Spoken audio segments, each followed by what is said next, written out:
শেরপুরের নালিতাবাড়ীতে অবৈধভাবে বালু উত্তোলনের অভিযোগে মোস্তফা নামে এক বালু শ্রমিককে ৩ মাসের বিনাশ্রম কারাদণ্ড দিয়েছে ভ্রাম্যমাণ আদালত।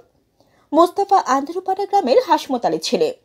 শুক্রবার বিকেলে উপজেলার বাতকুচি পলাশিকুড়া এলাকায় চেল্লাখালী নদী তীরবর্তী এলাকায় এই আদালত পরিচালনা করেন সহকারী কমিশনার ও নির্বাহী ম্যাজিস্ট্রেট আনিসুর রহমান। অভিযানকালে চালিত ৮টি মিনি ড্রেসার, 4টি স্থাপনা ও অসংখ্য পাইপ ধ্বংস করা হয়। স্থানীয় বন বিভাগের সহযোগিতায় পরিচালিত অভিযানে রেঞ্জ কর্মকর্তা রফিকুল ইসলাম সহ অন্যান্যরা উপস্থিত ছিলেন।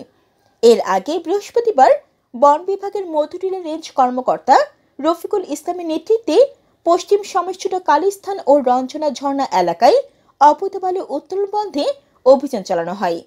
অভিযানে 3টি মিনি ড্রেসার ও 4টি স্থাপনা ধ্বংস সহ অসংখ্য পাইপ ধ্বংস করা হয়।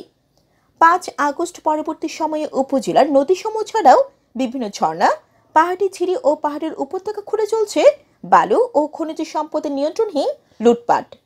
জান্নাতুল আফসানা, চ্যানেল বাংলা।